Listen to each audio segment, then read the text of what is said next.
tugiye gutangira imirimo y'inteko rusange imitwe yombi. Ku ruhande rwa Sena hari abasenateri 23, ku ruhande rw'umutwe w'abadepite hari abadepite 65. Umubare rero wa ngombwa ukenewe kugira ngo imirimo y'inteko rusange imitwe yombi ibashe gukorwa mu buryo bwemewe n'amategeko ukaba wabonetse.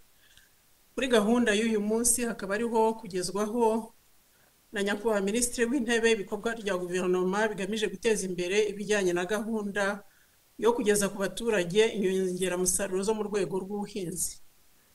Akaba rero mu rwego rwo kubahiriza ibiteganywa n'itegeko nshinga ingingo y'133. Abangira ngo rero tudatinze nsabe Nyakubahwa Minisitiri w'Intebe kugira ngo afate umwanya atugezeho ibikorwa bya guverinoma bigamije guteza imbere ibijyanye na gahunda yo kugeza ku baturage inyongeramusaruro zo mu rwego rw'ubuhinzi. Umwanya ni uwanyu Nyakubahwa Minisitiri w'Intebe. Murakoze Nyakubahwa Speaker, kumpa ijambo. Nyakubahwa Speaker, ba Nyakubahwa ba Visi Perezida ba Sena, Nyakubahwa ba Visi Perezida b'Inteko y'Abadepite, nongera kubashimira ko mwaduhaye uyu mwanya kugira ngo guverinoma yagezeho bimwe mu bikorwa byayo nk'uko biteganywa n'itegeko nshinga, cyane cyane mu ngingo yaryo y'133. Akaba ari itegeko nshinga ryo muri 2003 ryavuguruwe mu mwaka wa 2015. Uyu munsi rero nkaba ndabagezaho ibikorwa bya guverinoma bijyanye na gahunda yo kugeza ku bahinzi n'aborozi inyongeramusaruro, nyine akaba ari inyongeramusaruro zijyanye n'ubuhinzi n'ubworozi. Mu by'ingenzi rero ndagarukaho muri makeya uruhare rw'ubuhinzi mu bukungu bw'u Rwanda bwo twese turabuzi, ntabwo bitindaho cyane, ariko ndaza kugaruka cyane cyane kubigeza ku ishusho y'ubuhinzi n'ubworozi muri iki gihe uko imihagaze mu byo dukora umunsi kundi mu guteza imbere igihugu. Hanyuma kandi nze no kuvuga ku bijyanye n'uburyo tugeza inyongeramusaruro ku baturage abahinzi n'aborozi b'u Rwanda, ndetse na impact icyo bigenda byongera ku musaruro tugira nyine ari mu buhinzi ari no mu bworozi.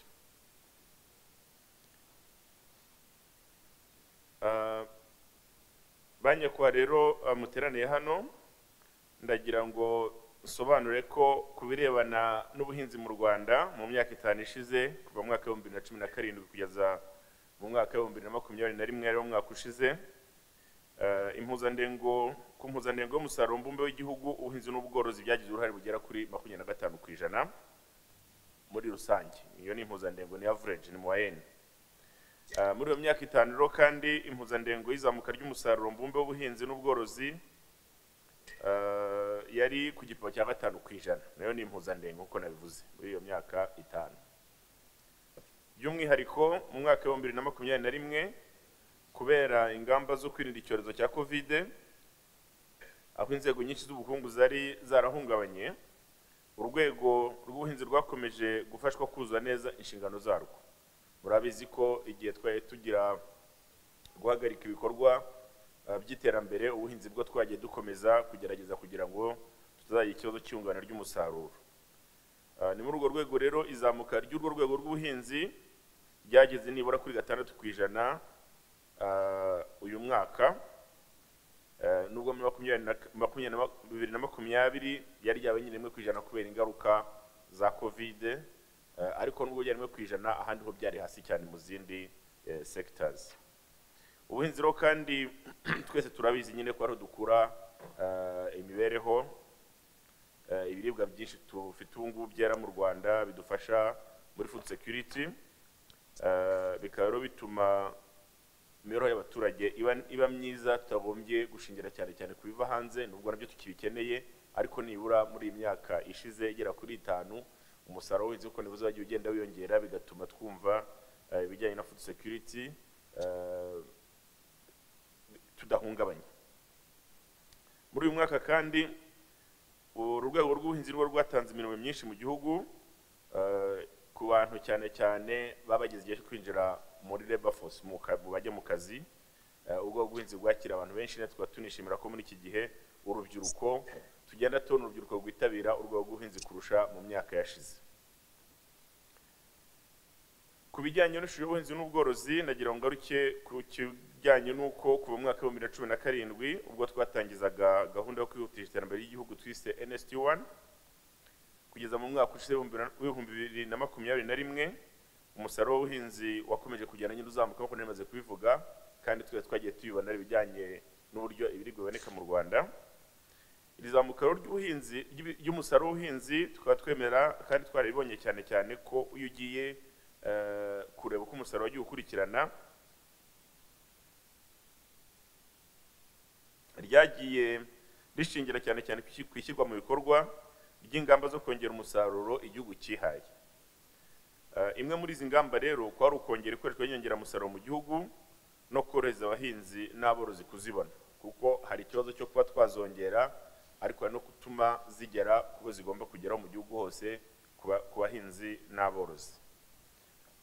Ikizero mu buryo bw'imibare navuga ko umusaruro w'ibitoki, reka nta ngero zimwe na zimwe, wiyongereye ku gipimo cya 57%,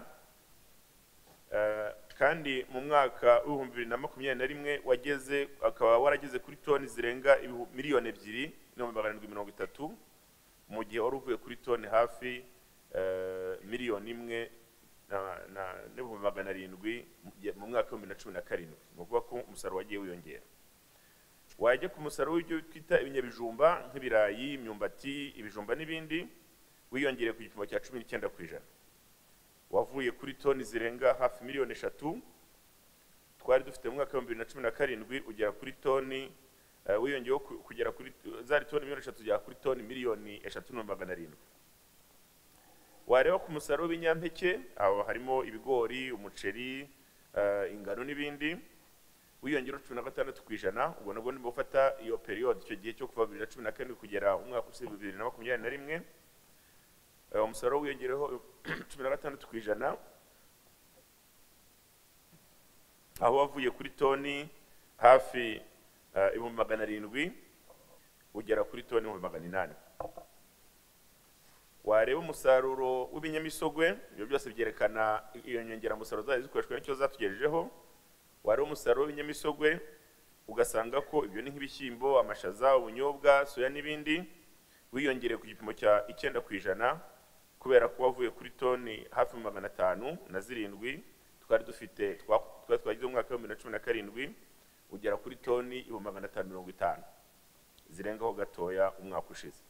Kandi bitwibuke ko nubwo iyi mibare yagizamuka uko ndimo kugenda nerekana izo pourcentage, twibuka ko byabaye mu gihe Covid hari imyaka ibiri yose, Covid 2020-2021 Covid yari itubereye nabi itaratumaga dukora uko bikwiye, ariko umusaruro ko yagize ukuntu yongeye nuvuga ko icyo cyozo kitaza biba byararenze ibingibi. Ntanze urundi rugero ku musaruro w'icyayi, wagemuwe mu nganda wiyongereye ku gipimo cya 47%, nawo wavuye kuri toni hafi 98 zirengaho gato ugera kuri toni 145 hafi na 400. Iro byatumye amadovize aba mu cyayi cyoherezwa mu mahanga yiyongera ku buryo mu mwaka wa 2020-2021 yageze kuri miliyari 90 z'amafaranga y'u Rwanda, avuye kuri miliyari 75 twashoboye kugera muri 2017, no kuvuga ubwiyongere bwa 20%. Turebye ibirebana n'ikawa rero nacyo ari igihingwa nacyo ngengabukungu dufite twibandaho cyane cyane mu iterambere ry'ubuhinzi. Ikawa y'ibitumbwe isarurwa n'abahinzi, umusaruro wayo wiyongere ku gipimo cya 3%, ukaba waravuye kuri toni 136 ugera hafi kuri toni 140. Aha rero tukaba dusobanura n'impamvu twese turazizi banya ku badepite, bizitewe nuko ikawa dufite nyinshi zimaze igihe. Ibiti by'ikawa tugeze igihe cyo gutangira kugira tubisimbuza, ni ibiti bishaje bimaze imyaka myinshi cyane, ariko nubwo nabyo bimeze uko murabona ko umusaruro utasubiye inyuma, usa naho wagumye hamwe cyangwa wiyongeyeho gato cyane, kubera hakomeje gukoreshwa inyongeramusaruro kubera ko gusimbuza ibiti by'ikawa bitwara imyaka myinshi. Tukaba rero ari process tugiye gutangira, ariko ntabwo babisimbuza umunsi umwe. Icyo twakoze kugira ngo nibura umusaruro udasubira inyuma, ni ugukomeza kugenda twongera inyongeramusaruro dukoresha mu ikawa, amafumbire n'ibindi kugira ngo nibura umusaruro udasubira inyuma igihe tegere kuzasimbuza ibiti by'ikawa. Amadovize yavuye mu ikawa ndagira ngo mvuge ko nyine yiyongereye, yavuye kuri miliyari 59 z'amafaranga y'u Rwanda agera kuri miliyari 62. Aha rero iyo tuvuga amadovize mu bijya hanze ni ukumva ko harimo iyo component ya quantities y'ibyo twohereje ariko n'igiciro tuba twagurishirijeho hanze. Ibyo byombi tubitwarira hamwe tuvuga umusaruro w'amadovize. Ntabwo ari ukuvuga umusaruro twajyanye gusa muri volumes, ahubwo harimo no kuvuga igiciro twagiye tugurishaho n'ibyo bigeraho bigatanga amafaranga yinjiye mu gihugu. Turebye kandi nk'ibirana na horticulture twereba indabyo mu mwaka wa 2021 umusaruro w'indabyo wariyongereye ugera kuri toni hafi 1194 uvuye kuri toni hafi 700 twa dufite muri 2017. ubwo rero twari ubwiyongere tubona n'ubwiyongere bwa 69%. Ibi nabyo bikaba byaratumye amadovize ava mu ndabo zoherezwa mu mahanga yikubishura hafi 8. Kubera n'ubuhinzi bw'ibireti mu mwaka wa 2020-2021 umusaruro wabyo yongereye ugera kuri toni 30 z'umushongi utunganije neza, waravuye kuri toni twari dufite hafi 23 twari twashoboye kugeraho mu 2017-2018, naho nukuba kwa rubwiyongere bwa hafi 31% twagezeho. Ibi byatumye rero amadovize ava mu bireti nayo yiyongera ku buryo bugaragara. Muri rusange rero mu mwaka 2020-2021 ubuhinzi n'ubworozi bwinjirije igihugu cyacu amadovize angana na miliyari 445 z'amafaranga y'u Rwanda, avuye kuri miliyari 357 twari dufite mu mwaka wa 2016-2017. ubwo kagaragaza ko amadovize ava mu buhinzi muri iyo myaka itanu yongeyeho 25%. Reka rongora cyo ku rwego rw'ubworozi narwo rufite uruhare runini cyane mu iterambere ry'ubuhinzi n'ubworozi n'iterambere ry'icyaro mu Rwanda ndetse n'imijyi, aho kuva mu mwaka wa 2017 kugeza muri 2021 umukamo w'amata wiyongereye ku gipimo cya 9% uva kuri litiro hafi 816 ugera kuri litiro 891. Iyo mibare ndavuga igira ngo imibare mito y'inyuma ntari butindeho cyane. Uku kwiyongera rero kwatewe n'ikigwa mu bikorwa bya gahunda zo kuvugurura icyororo, kugaburira neza amatungo, kwita ku buzima bw'amatungo no kubaka ibikorwa remezo biganisha ku bworozi. Ntabwo ariko twareka kuvuga ko bitewe nuko igihe cy'iki cyangwa se impeshyi umwaka ushize yabaye ndende igihe kinini, hari amatungo amwe namwe yagize ikibazo cyo kubura ubwatsi, ariko nabwo leta, inzego za leta zikora ku buhinzi zagerageje kwihutisha gukemura icyo kibazo no gufasha abaturage bacu abahinzi n'aborozi. Ibiro byatumye kubera icyo iyo mpeshyi yatinze byatumye umusaruro w'amata ku isoko uba muto, ariko n'ibiciro byawo kubera nyine umusaruro, ibiciro ku isoko bijyana umusaruro hari ibiciro bimera nko bizamuka. Mu rwego rwo gukemura no gukumira iki kibazo, guverinoma yafashe ingamba zinyuranye zirimo kongera ubuso buhingwaho ubwatsi kugira ngo ubwatsi amatungo arya cyane cyane inka buboneke ku bwinshi. Hongewe kandi gahunda zo kwigisha abahinzi kurushaho kubika ubwatsi buzakoreshwa mu gihe cy'izuba, kuko hari tekinike zo kubika zituma ubwatsi bubitswe igihe kinini bwakoreshwa. Umuhinzi umwe arashobora kubika ubwatsi azakoresha igihe kinini mu gihe hazaba hava izuba ryinshi. Habayeho kandi no kwegereza aborozi amazi ndetse no gutunganya imihanda ijya mu nzuri cyane cyane muri Gishwati, aho n'ubu tugikomeza kuyitunganya kuko hari ahantu imihanda ijya mu nzuri yangirika vuba bitewe n'imiterere y'ibihe byaho, noneho bigatuma uko imvura igwa imihanda yangirika. Twero kandi icyo dukora tugenda duhozamo imbaraga zo kuvuga ngo uko umuhanda wangiritse tugerageze kurusana, tuno no kuvuga ko uko wangiritse abaturage bagihutira kubitubwira kugira ngo imbaraga zishyirwemo uko zikwiye. Kubirebana n'ubworozi nanone twavuga ku bijyanye n'umusaruro w'inyama, aho umusaruro wazo yongeyeho 15%. ukaba waravuye kuri toni zigera ku 152 igihe twatangiraga NST1 muri 2017 ugera kuri toni hafi 174 umwaka ushize. Umusaruro w'amafi nawo wavuye kuri toni 28 zirengaho gato ugera kuri toni 36, ni ukuvuga ko wazamutseho 26%. Amagi nayo yongereho, umusaruro w'amagi yongereho 11%, kubera ko burya twagiraga amagi agera kuri toni 7,475 dutangira NST1, ariko tugeze kuri hafi toni 8,200 twari tugezeho umwaka ushize. Nabyo twibukiranya ko ibyo byabaye kandi covid yaradutwayeho hafi imyaka 2, kuko icyo gihe ntabwo ubuzima bwatumaga uko bwari bumeze mu gihe cya covid abantu bakora ubworozi bwabo neza. Ndagira ngo muri uyu mwanya kandi ngerageze bagezeho ibijyanye na gahunda zo kugeza ku baturage inyongeramusaruro, uko iyo gahunda tuyishyira mu bikorwa mu rwego rw'igihugu. Ahangaha inyongeramusaruro nk'uko mubizi turagenda twibanda ku bijyanye cyane cyane, hari amafumbire, hari imbuto dukoresha mu buhinzi seeds, uko zigenda zitangwa. Kuva rero gahunda y'igihugu twise gahunda y'igihugu y'imbaturabukungu mu buhinzi twise Crop Intensification Program CIP, kuva iyo gahunda yatangira mu mwaka wa 2007 kugeza mu ntangiriro za Gashyantare 2021, impuzandengo y'imbuto u Rwanda rwatumizaga mu mahanga buri mwaka yari toni 4,900. Izi mbuto zari zigizwe cyane cyane murabizi n'ibigori, ingano na soya. Ikiguzi cy'izi mbuto cyageraga kuri miliyari 3 z'amafaranga y'u Rwanda buri mwaka.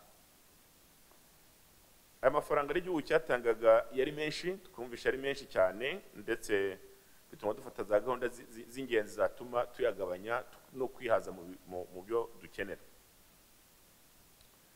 Mu rwego rwo gukemura iki kibazo hafashwe ingamba zitandukanye zatumye igihugu kihaza ku mbuto zajyaga zitumirwa mu mahanga kuri nkunganire ya leta. Icyo bisobanuye nuko aya mafaranga twatangaga dutumiza imbuto hanze ntabwo tukiyatanga uko angana agera kuri miliyari 3 buri mwaka, ariko none niyo dependance, uko guhora twumva ko tutumiza imbuto hanze nako kukaba kuvuyeho. Nuvuga ngo iki gifite ibisubizo bibiri: hari ukuba ayo mafaranga adasohoka yose uko yakabaye, hari igice cyayo kimwe nyine dukoresha mu gutubura imbuto mu Rwanda, ntabwo mvuga yose tuyasevinga kuko mu gutubura imbuto imbere mu gihugu nabyo hari amafaranga dukenera, ariko cyari kiduhangayikishije cyane nk'igihugu ko ari kugabanya dependance, kumva ko imbuto zose zigomba kuva hanze kandi dufite abahanga bashobora kudufasha kuzitubura imbere mu gihugu n'ubushobozi tubufite. Ubu rero twabigezeho, ndetse nkagira ngo mbwire banyakubahwa abadepite muterana n'abasenateri ko twabigezeho mu gihe kitigeze kirenga. Twari twe gahunda ko tuzatumiza imbuto bwa nyuma muri saison twita A, season A yo mu mwaka wa 2020, iyi ngiyi ishize 2021, kandi byarabaye koko nibwo twari phasing out, twarangije gutumiza imbuto ziva hanze. Ntabwo tuvuga ko twabihagaritse. Umuhinzi mworozi bandi tutahinzi borozi banini ashatse kugeza tumiza ntabwo bibujijwe, ariko niburi zikenerwa mu gihugu twazigezeho. Nagira ngo rero bisobanuke ko ntabwo biza kutumiza imbuto hanze bibujijwe, ariko izo dukenera mu gihugu zirahari, ariko wakenera kugeza tumira ziri specific ku giti cye ntabwo tumubuza, gusa icyo gihe ntabwo dushyiramo nkunganire yagendagamo. Nicyo bisobanuye. Bimwe rero mu byakozwe muri gahunda yo kwihaza mu mbuto zituburirwa imbere mu gihugu nabivuga wenda kugira ngo tungurane ibitekerezo ku byakozwe. Icyambere no kongera imbaga mu bushakashatsi bw'amoko y'ibihingwa atanga umusaruro uhagije. Ubushakashatsi bwarakozwe mu bigo byacu bikora ubushakashatsi ku buhinzi n'ubworozi, kandi ubwo bushakashatsi bwatanze umusaruro. Aha nkaba dukomeza gushimira abashakashatsi bacu bakoze akazi keza. Ikindi cyakozwe no kwavuguruwe ibikorwa remezo by'ubushakashatsi. Murabizi hari amasitasiyo y'ikigo gishinzwe ubuhinzi n'ubworozi cya RAB yageraga kuri 13 twari twemeje gusana, amenshi muri yamaze gusanwa, ndetse twashyizemo n'abatekinisiye bayakoreramo bayatuyemo ariho bari babarizwa. Ayo masitasiyo rero afite za laboratoire z'ubushakashatsi, akanafasha gupima ubuziranenge bw'imbuto dukoresha mu buhinzi n'ubworozi. Abashakashatsi rero bafashwe kongerwa ubumenyi binyuze mu mahugurwa atandukanye, ndetse no kuborohereza kwiga amashuri ahanitse n'ay'ikirenga. Ubu twemeza ko turi igihugu gifite abashakashatsi mu buhinzi n'ubworozi ntabwo twavuga ko hagije 100%, ariko dufite rwose n'umubare mwiza udufasha yerekana ko icyo kintu cyagiye gitera imbere kandi muri domaine zinyuranye z'ubuhinzi n'ubworozi. Guverinoma y'u Rwanda kandi yashyizeho gahunda y'imyaka 3 yo gutuburira imbuto mu gihugu zihagije. Iyo gahunda navuga nyine yarangiye itanga umusaruro twari batangarije, ariko uyu munsi kugira ngo twibutse ko yagezweho igera ku nshingano zayo.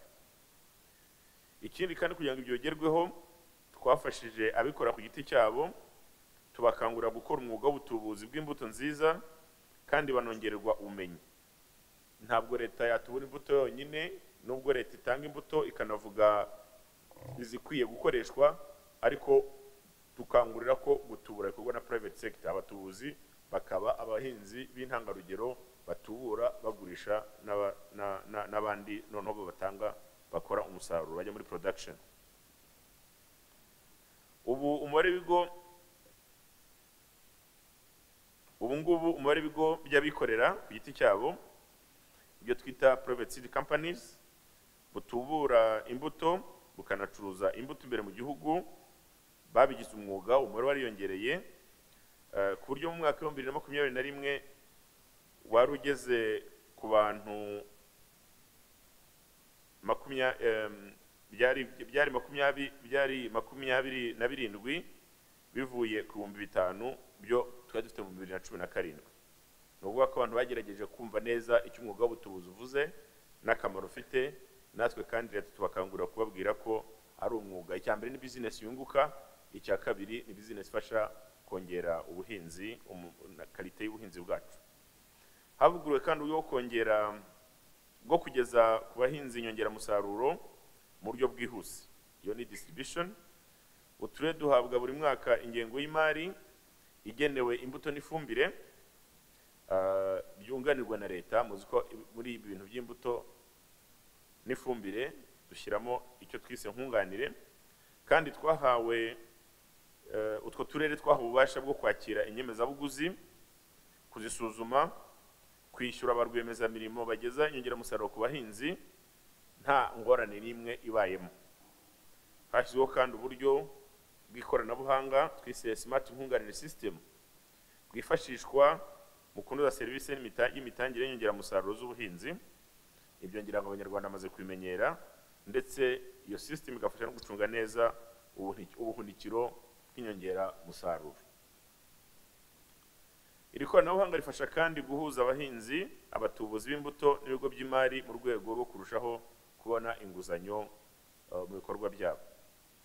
Hagamijwe kwegereza imbuto n'ifumbire abahinzi mu duce dutandukanye tw'igihugu, kongera umubare w'ububiko bunini bw'imbuto n'ifumbire.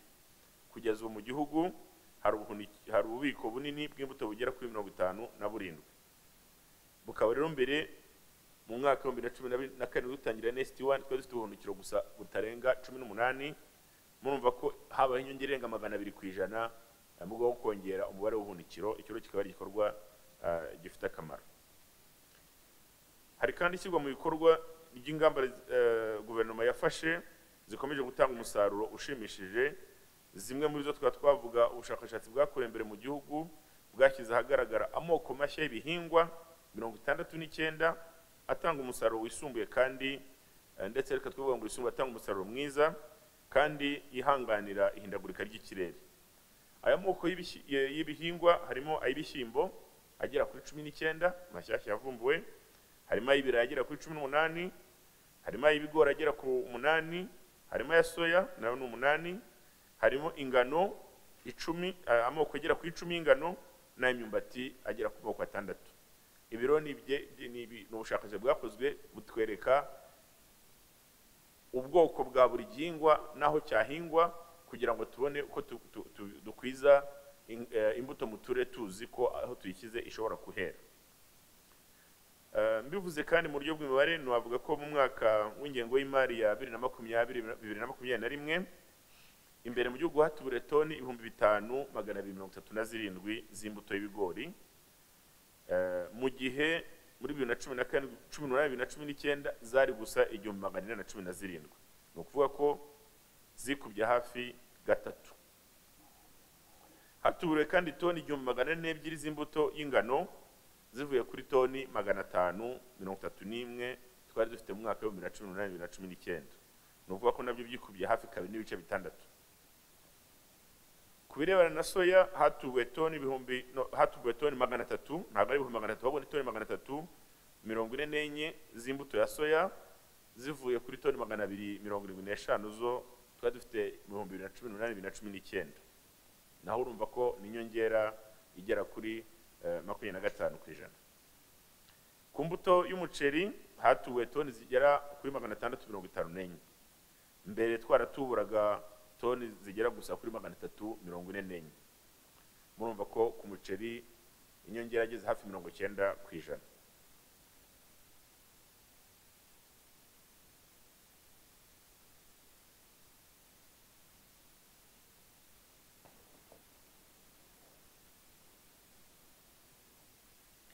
Ku bishyimbo hatubuwe toni 454 zivuye gusa kuri toni 88 twari dufite mu mwaka wa 2018. ni ukuvugana ko bwikubye hafi gatanu. Twajya ku mbuto y'ibirayi hatuwe toni 36 hafi na 700 zivuye kuri toni 30 twari dufite mu mwaka wa 2018-2019. Ku birebana n'imbuto y'imyumbati hatubuwe toni, ubwo ni ingeri, ku myumbati babara ingeri twaduti tw'imyumbati bahinga zirenga hafi miliyoni 100, ariko mbere twari dufite ingeri zigera kuri 92. Nabwo murumva ko ubutubuzi bw'imyumbati bwiyongeyeho hafi 9%. Mu rwego rwo korohereza abahinzi kubona izi mbuto zitubuwe, mu mwaka wa 2020 guverinoma ibinyujije muri gahunda ya nkunganire yagejeje ku bahinzi imbuto zigera kuri toni 8,875. Hanyuma ariko ingengo y'imari yakoreshejwe mu mwaka wa 2021-2022 yari miliyari zirenga 11 z'amafaranga y'u Rwanda, avuye kuri miliyari 4 z'amafaranga y'u Rwanda twari dufite mu mwaka wa 2018-2019. Kubera intambwe ishimisha imaze guterwa mu kwihaza mu mbuto zikenerwa mu gihugu imbere, kuri ubu ngubu abatubura imbuto mu gihugu bashishikarizwa no kuzigeza ku masoko yo mu karere.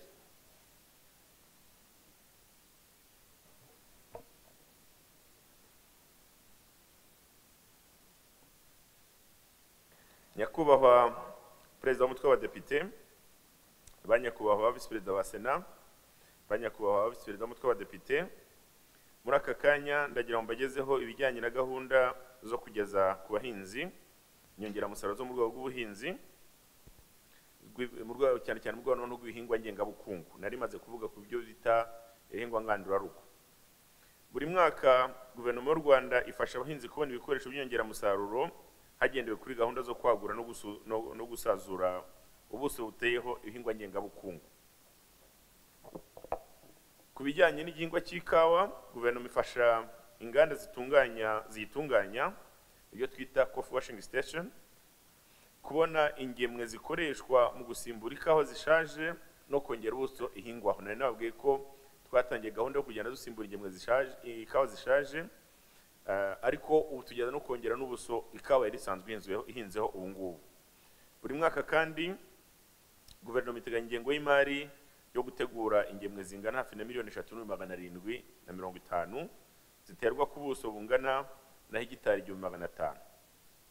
Izi ngemwe zikaba zifasha inganda zitunganya ikawa ziri mu maboko y'abahinzi batoya. Mu rwego rwo kubungabunga ubwiza bw'umusaruro w'ikawa, guverinoma ifasha abahinzi kubona imiti irwanya indwara n'ibyonnyi. Mu myaka 4 ishize kuva none twatangira NST1, guverinoma yagejeje ku bahinzi b'ikawa litiro zisaga 30,000 z'imiti yakoreshejwe mu kurwanya indwara n'ibyonnyi by'ikawa. Ku bijyanye n'igihingwa cy'icyayi, guverinoma ikomeza gufasha abahinzi b'icyo gihingwa kubona ingemwe zo kongera ubuso no gusimbuza ingemwe zitifashe neza aho bikenewe. Mu myaka nanone inishize uko twavuze ku bigiye twatangira NST1, guverinoma yahaye amakoperative ibikoresho bihwanye na toni 223 z'ibihoho hamwe na toni 100 z'amashashi byo gukora no gutwikira imbuto zikiri mu buhumbikiro. Ibi byafashije gutegura ingemwe z'icyayi zisaga hafi miliyoni 78 zakoreshejwe mu kwagura imirima no kongera ingemwe z'icyayi mu mirima aho zari zarangiritse.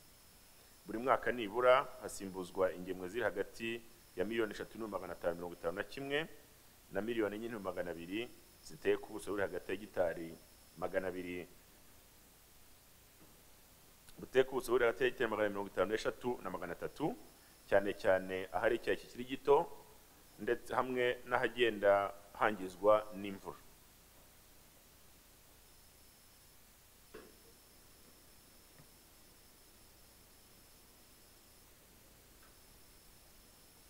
Ku bijyanye n'igihingwa cy'ibireti, Guverinoma y'u Rwanda yafashije abahinzi babyo b'icyo gihingwa kubona ingemwe zituruka ku murama hagamijwe kongera umusaruro. Buri mwaka Guverinoma ifasha abahinzi kubona imbuto iterwa nibura ku butaka bungana na hegitari ziri hagati ya 500 na 850. Ibi bifasha kubona indabo vuba no kuvugurura imbuto y'ibireti. Ku byerekeye imboga n'imbuto, mu myaka 4 ishize Guverinoma yagejeje ku bahinzi imiti ingana na toni hafi 1,120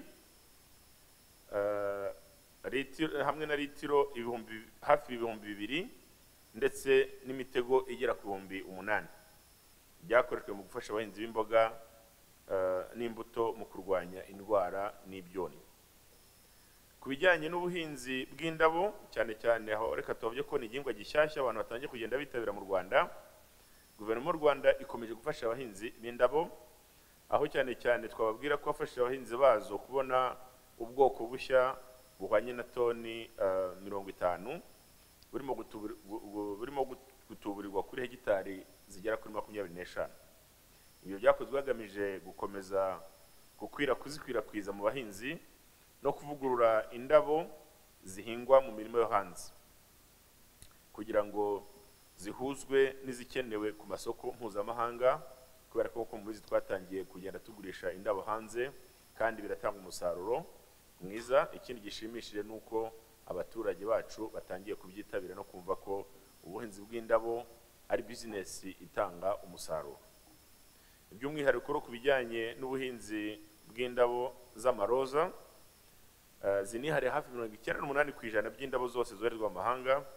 Guverinoma ikomeje ibikorwa byo kwagura ubuso bw'icyanya zihingwaho murahazi mwese aho twita igishari hakunda dufite umusaruro munini cyane w'indabo, ari naho dukura izigemurwa mu mahanga. Muri uyu mwaka w'ingengo y'imari 2021-2022 Guverinoma yateganyije miliyari zirenga ho gato 3 z'amafaranga y'u Rwanda yageneye ibikorwa byo kwagura ubuso buhinzeho indabo z'amaroza, aho harimo hubakwa hegitari zigera 10 zisanga 45 zari sanzwe zihari. Muri uyu mwaka kandi mu mwaka w'ingengo y'imari wa 2020-2021 indabo za gisha zinjije ubwo no kugira ngo urugero rw'amafaranga yavuye mu ndabo kugira ngo wenda n'abatwumva bumve ko indabo ari business abantu bakwiye kumeza kwitabira.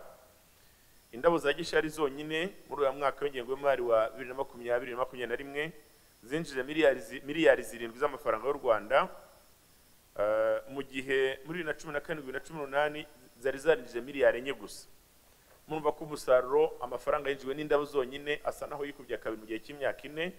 Tukaba dukomeje gushishikariza n'abandi bahinzi kwitabira igihingwa cy'indabyo kubera ko ni business yunguka. Banyakubahwa muterane hano rero ndagira ngo muri aka kanya mbageze ibijyanye n'ikoreshwa ry'ifumbire.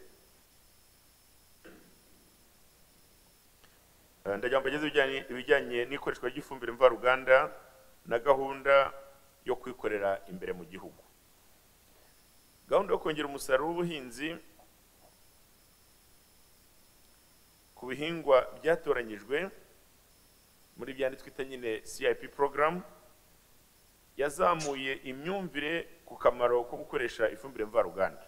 Abantu barigishijwe, abaturage baratozwa ku buryo ngo ifumbire mvaruganda abaturage basigaye bayisaba ku bwinshi, ariko natwe nka leta tugakora ku buryo tuyibagezaho.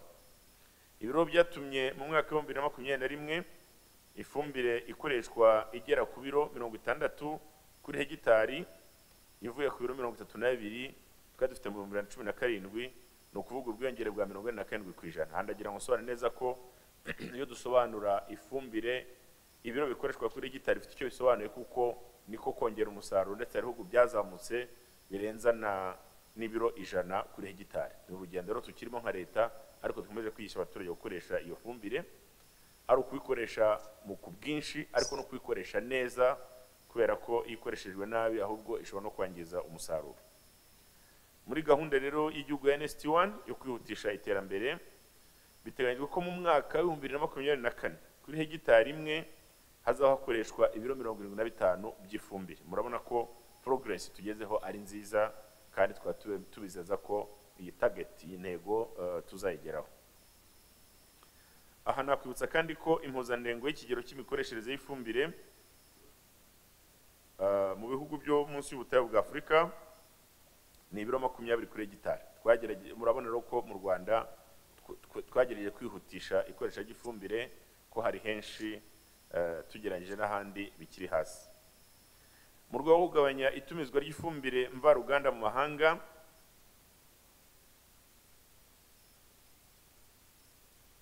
u Rwanda rwatangiye umushinga wo gushyiraho uruganda rukora ifumbire, cyangwa se tuvuga kuyivanga, kuko hari bimwe bizaba bitumizwa hanze kugira ngo bikorwe.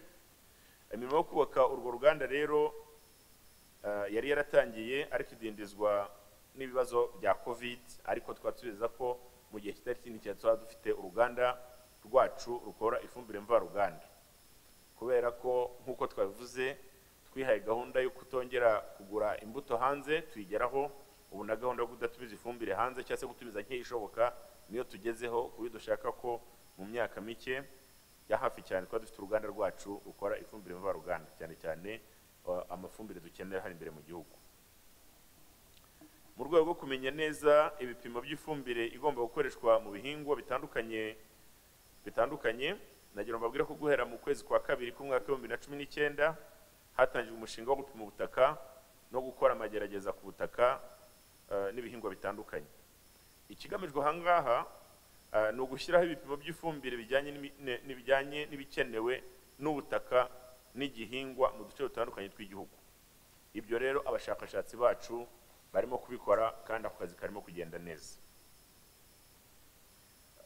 Nyakubahwa Perezida w'Umutwe w'Abadepite, ba nyakubahwa ba Visi Perezida b'imitwe yombi, ba nyakubahwa abasenateri, ba nyakubahwa abadepite, ibiciro by'ifumbire mvaruganda ku isoko mpuzamahanga byariyongereye cyane bitewe n'impamvu zinyuranye. Harimo ndagira mbisobanure neza ko harimo ingaruka z'icyorezo cya COVID, kuko nk'uko mubizi ifumbire navuze ko tuyitumiza hanze. Kugeza uyu munsi turimo gushaka uburyo twazareka kuyitumiza twiyubakira uruganda, ariko ingaruka z'icyorezo cya COVID zatugizeho ingaruka ku isi yose ku bijyanye n'ibiciro by'ifumbire, cyane cyane ko byahungabanyije ubwikorezi mpuzamahanga. Muzi ikibazo cy'icyo twise ngo ni logistics ku isi, kuba ibintu byamuvinga biva mu bihugu bijya mu bindi byahuye n'ingorane zikomeye. Ibyo rero byagize ingaruka mbi ku bijyanye n'ibiciro by'ifumbire. Icya kabiri cyabitewe n'uko ibihugu bikora ifumbire nyinshi byagabanyije ku buryo bugaragara iyo byohereza ku isoko mpuzamahanga, kugira ngo byifashishe mu kongera umusaruro wabyo nabyo, kuko uko bikora ifumbire bitugurisha n'igihugu bikenera ifumbire imbere yaho mu gihugu. Ariko hakaba n'izamuka ry'ibiciro nyine bya gaze ikoreshwa nka kimwe mu bikoresho by'ibanze bikenerwa mu ikorwa ry'ifumbire. Ibyo bintu bitatu rero byagize ingaruka ku giciro cy'ifumbire dukoresha mu Rwanda.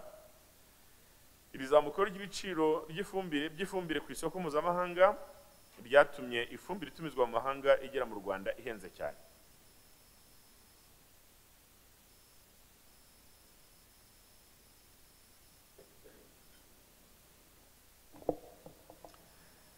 Haro nkaba nagira ngo banyakubahwa muteranire hano mbahe zimwe mu ngero. Ni nk'ifumbire y'ubwoko twita NPK yagiraga mu gihugu igura amafaranga y'u Rwanda 710 ku kiro mu mwaka wa 2020. Ubu irimo kugera mu gihugu ihagaze mu giciro cy'amafaranga 1357 ku kiro. Ni ukuvuga ko yazamutse ku kigero cya 91%. ifumbire yo mu bwoko bwa ire yageraga mu gihugu igura amafaranga y'u Rwanda 639 ku kiro mu mwaka wa 2020, ubu ihagera ihagaze mu mafaranga 1280 ku kiro, nuvuga ko yazamutse ku giro nacyo kiri hafi 100%. Ifumbire yo mu bwoko bwa yakunze kwita ngo ni DAP yageraga mu gihugu igura amafaranga y'u Rwanda 739 ku kiro mu mwaka wa 2020, ubu igera mu gihugu cy'u Rwanda hano iwacu ihagaze ku giciro cy'amafaranga 1435 ku kiro, nuvuga ko yazamutse hafi 94%. Nubwo ibiciro by'ifumbire byiyongereye, guverinoma y'u Rwanda ntabwo yabirebeye aho ngaho gusa, ahubwo twafashe ingamba zo kugira ngo dufashe abahinzi twongera ya nkunganire. Iyo nkunganire yari isanzwe irimo, ariko tubonye ibiciro mpuzamahanga bizamutse, guverinoma y'u Rwanda dufata icyemezo cyo kongera nkunganire yarimo turayizamura. Bitavuze reko ko igiciro kitiyongereye, kuko nkunganire ntabwo yatwaye yakuyeho iryo zamuka, ahubwo yararigabanyije, ituma abaturage bagura bunganirwa nyine ku giciro ku mafaranga bagomba gusohora. Urugero nabaha nuko nko ku ifumbire ya NPK guverinoma yishyuraga umuhinzi amafaranga y'u Rwanda 107 ku kiro mbere y'izamuka ry'ibiciro, ariko ubu ngubu guverinoma y'u Rwanda yishyura umuhinzi amafaranga y'u Rwanda 475 ku kiro. Bisobanuye ko guverinoma y'u Rwanda yongereye nkunganire iyikuba 4. Kubera iyi nkunganire ku ifumbire ya NPK, umuhinzi yishyura gusa amafaranga y'u Rwanda 882 ku kiro, aho kuba 1357 ku kiro. Ndagira ngo banye kwa muterane hano iyo mibare yumvikane neza, kubera ko tuvuze nkunganire hari igihe wenda abayikoresha batumva icyo leta ibashyizemo, ariko murebye ko umuturage yakaba ari amafaranga 1357 ku kiro, ariko kubera nkunganire leta yashyize kugira ngo uteze imbere ubuhinzi akaba ari 882, ibyo byerekana akamaro k'iyi nkunganire ifite, kandi n'uburyo leta yitaye guteza imbere ubuhinzi no kwita ku bahinzi borozi bacu. Tugiye kuri ya fumbire ya ure navuga mu kanya, umuhinzi yishyura amafaranga y'u Rwanda 768 ku kiro, mu gihe iyo hataba harabaye nkunganire yari kuba yishyura amafaranga y'u Rwanda 1280. Ni ukuvuga ko guverinoma imutangira kuri buri kiro amafaranga 512. Mu rwego rwo gukomeza guteza imbere ikoreshwa ry'ifumbire no kunganira, izo n'ingero nari ntanze banyakuba muteraniye hano, ariko nkagira ngo mvuge ko mu rwego rwo guteza imbere gukomeza guteza imbere ikoreshwa ry'ifumbire no kunganira abahinzi mu kuyibona, guverinoma y'u Rwanda yakomeje kugenda yongera ingengo y'imari igenerwa ifumbire. Murabizi banyakuba badepite, iyo mutora ingengo y'imari buri gihe musanga ingengo y'imari tugendera ifumbire igenda izamuka buri mwaka, kandi tubikora kugira ngo tudasiga inyuma urwego rw'ubuhinzi rudufatiye runini. Ingengo y'imari rero ijya muri igenerwa ifumbire yavuye kuri miliyari zisaga 5 twari dufite mu mwaka wa 2018-2019, igera kuri miliyari zisaga 13 z'amafaranga y'u Rwanda muri uyu mwaka w'ingengo y'imari turimo 2021-2022. Guverinoma kandi ikomeje gushishikariza abahinzi gukoresha ifumbire y'imborera mu rwego rwo kunganira ifumbire mvaruganda. Ibi rero ni ibintu abashinzwe amaza abahinzi bacu bakomeza kwigisha abaturage uburyo imikoreshereze y'izo fumbire zombi ikorana mu rwego rwo guteza imbere ubuhinzi.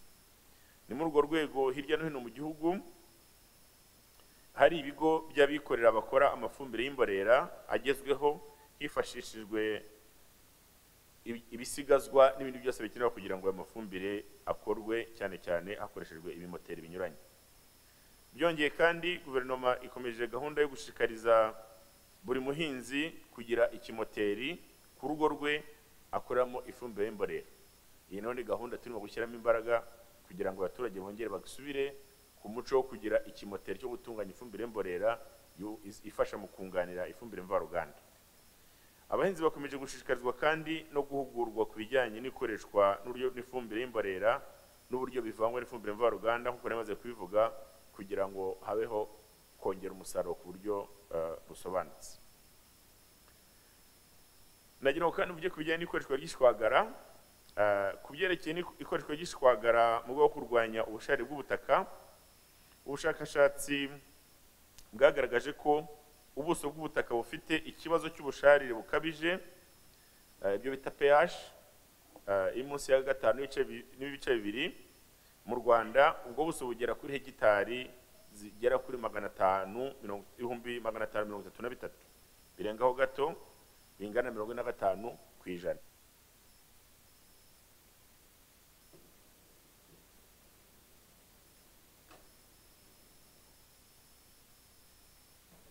Izo hegitari rero 533 zirengaho gato, bingana 45% by'ubutaka bwose buhingwa, bukaba bukenera nibura toni 2,200,000 z'ishwagara yo gushyiramo. Guhera mu mwaka wa 2015 guverinoma y'u Rwanda yashyizeho gahunda ya nkunganire ku ishwagara. Guhera mu mwaka w'ingengo y'imari ya 2021-2022, ingengo y'imari igenerwa nkunganire ku ishwagara yarazamuwe cyane kubera ko yavuye ku mafaranga y'u Rwanda miliyari 1.6 agera kuri miliyari 1.8. Ubu ngubu umuhinzi yishyura amafaranga y'u Rwanda 53 ku kiro, mu gihe ari kuba yishyura 107 iyo hatabaho nkunganire mu rwego rw'ishwagara. Ubu ishwagara itangwa mu turere 7 dufite ubusharire bukabije kurusha utundi. Utwo turere akaba ari Nyamagabe, Nyaruguru, Nyamasheke, Rusizi, Karongi, Rutsiro ndetse na Ngororero. Nyakubahwa Perezida w'Umutwe w'Abadepite, ba nyakubahwa ba Visi Perezida b'imitwe yombi, ba nyakubahwa abasenateri, ba nyakubahwa abadepite, muri aka kanya ndagira ngo mbagezeho ibijyanye na gahunda zo kugeza ku borozi inyongeramusaruro. Muri urwo rwego rero, mu rwego rwo gufasha aborozi korora kinyamwuga no kongera umusaruro, kongera umusaruro ukomoka ku matungo cyane cyane amata, inyama n'amagi, guverinoma y'u Rwanda yashyizeho imbaraga mu kubonera aborozi inyongeramusaruro. Mu rwego rwo kongera umusaruro w'amata n'inyama, hashyizwe imbaraga mu kuvugurura icyororo cy'amatungo hakoreshejwe uburyo bwo gutera intanga bugezweho. Umubare w'inka ziterwa intanga buri mwaka warazamutse, kandi ibyo ngira ngo n'aborozi barabizi, baranabishima. Uwo mubare ukaba waravuye ku nka 90,895 twari dufite mu 2017, nizo zari zaratewe intanga, ugera hafi ku 111 mu mwaka ushize 2021. Nuvuga ko umubare inka ziterwa intanga ugereranyije n'uzatewe intanga muri uwo mwaka igihe twatangiraga NST1, harimo diferanse igera kuri 22%. Mu rwego rwo kunoza serivisi zo gutera intanga, hongera umubare w'abatekinisiye bigenga batanga intanga, iyo serivisi yo gutera intanga, kugera ku rwego rw'imirenge. Ubu hari abatekinisiye batanga serivisi zo gutera intanga bageze ku 450 mu gihugu hose.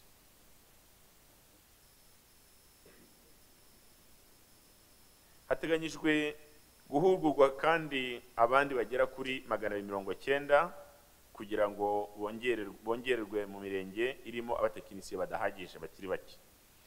Umurenge ufite abatekinisiye bake batera intanga ufite umutekinisiye umwe, akaba ari mpamvu twumva tukwiye kugira abarenze umwe muri iyo mirenge igifite bakeya. Buri murenge wakagombye rero kugira nibura, uko tubyumva, uko gahunda ya leta imeze, twumva umurenge ukwiye kugira abatekinisiye nibura 5 bakora ako kazi ku buryo buhoraho, kugira ngo ubworozi bukomeze gutezwa imbere.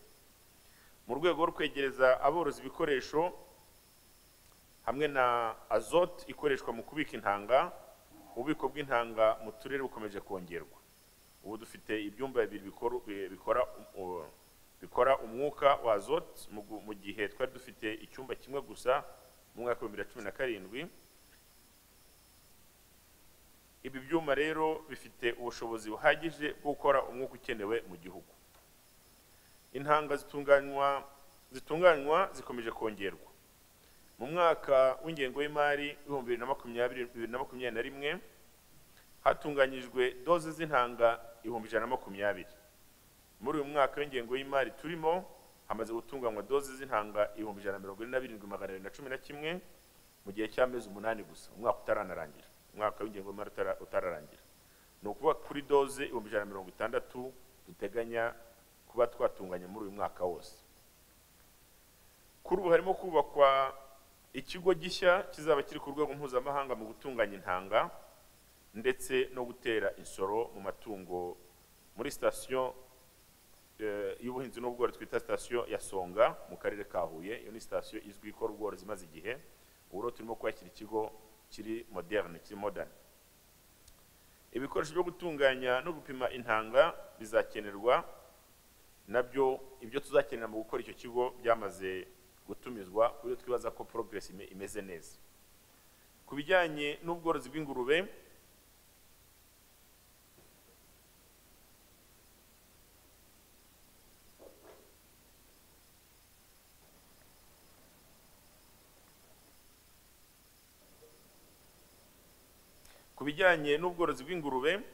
hashyizweho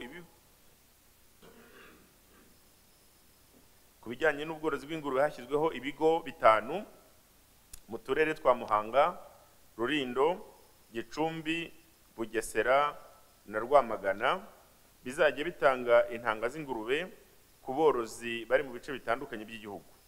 Ubu harimo gukorwa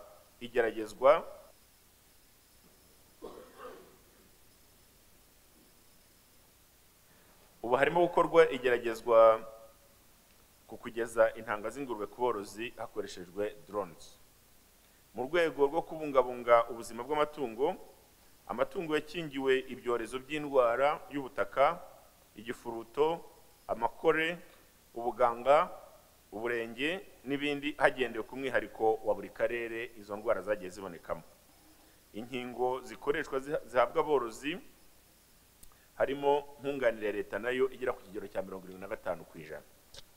Iki gikorwa cyo gukingira amatungo gitwara ingengo y'imari ingana na miliyari 1 buri mwaka, harimo miliyari 640 zo kugura inkingo na miliyoni 360 zikoreshwa mu bikorwa byo kuzitera.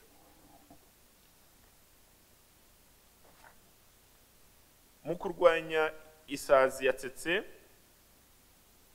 bamwe bita inkurikizi, hakozwe ubushakashatsi ku miterere y'icyo kibazo kugira ngo hamenyekane uburyo burambye bwo kugikemura. Hakoreshwa imitego ifata isazi n'imiti yabugenewe. Imitego ifata isazi itangwa nayo ndagira ngo nibutse ko harimo nkunganire ya leta igera ku kigero cya 83%. Umutego uhabwa umworozi ku mafaranga y'u Rwanda 1000, kandi nyamara ufite agaciro k'amafaranga y'u Rwanda 5,790. Ibi byose tubikora kugira ngo nkuko nabivuze dukomeze dushyikire ubworozi bwacu bw'imbere mu gihugu.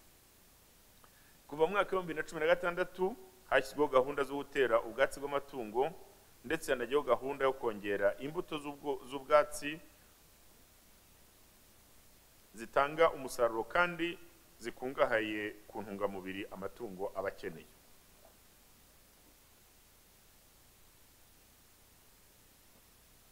Ubuso bumaze guterwaho ubwatsi bwavuye kuri hegitari 570 twari dufite mu mwaka wa 2017, ubu bukaba bugeze kuri hegitari 11,000 muri uyu mwaka turimo 2022. Mu kuvuga ko ubuso bwiyongereho hegitari 10,430 mu gihe cy'imyaka 5, ubwo bwikubye inshuro 19. Ikiguzi cy'imbuto y'ubwatsi cyavuye ku mafaranga y'u Rwanda 25,000 ku kilo, ubu aborozi bayigura amafaranga y'u Rwanda 200 ku kilo. ni ukuvuga ko ku giciro umworozi yishyura ku kiro cyagabanutse amafaranga y'u Rwanda 23,800. Ubu kandi aborozi bigishwa guhunika hakoreshejwe uburyo bwa kijyambere. Ku bijyanye no kunoza ubuziranenge bw'amata, kugeza ubu amakusanyirizo y'amata agera kuri 60 yarasanwe, naho 93 afashwa kubona ibikoresho byo kwakira amata no gupima ubuziranenge. Ibi byafashije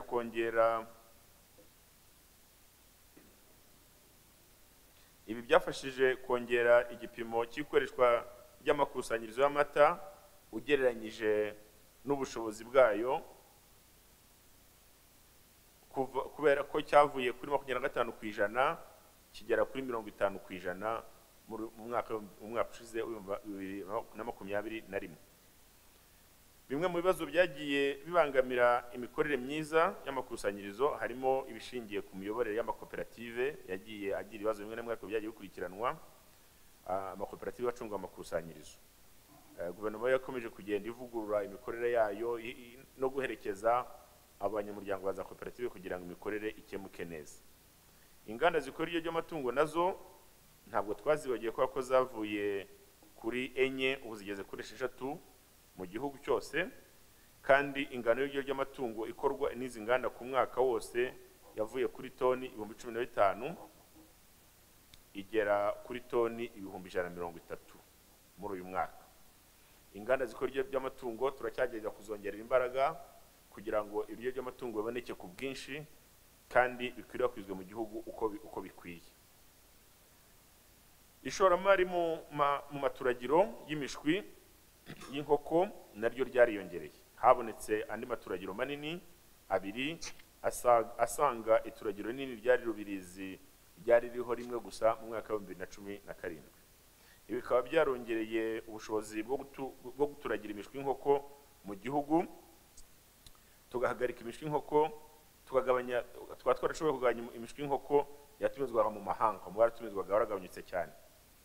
Ubu mu Rwanda buri kwezi haturagwa imishwi igeze kuri miliyoni, ndetse hagacuruzwa hanze imishwi y'inkoko ingana n'ibihumbi 100 buri kwezi.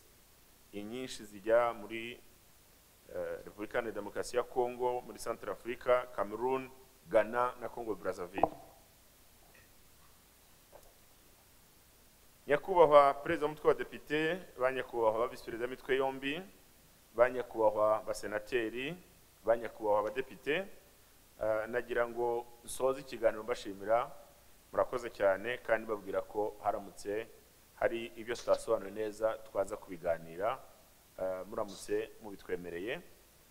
Nkaba nagira ngo mbabwire ko ndi kumwe na Minisitiri w'Ubutegetsi bw'Igihugu ndetse na Minisitiri wa Leta, Minister of State muri Minisiteri y'Ubuhinzi n'Ubworozi, ndi kumwe kandi n'abayobozi b'ibigo bishinzwe ubuhinzi n'ubworozi mu gihugu, ku buryo bibaye ngombwa banyakubahwa muteraniye hano precision yose mwakenera turahari kugira ngo tuyibaganirizeho, tubahe n'amakuru ayo naba ntashoboye gutanga muri iki kiganiro, natwe twaza kuyabaha. Murakoze.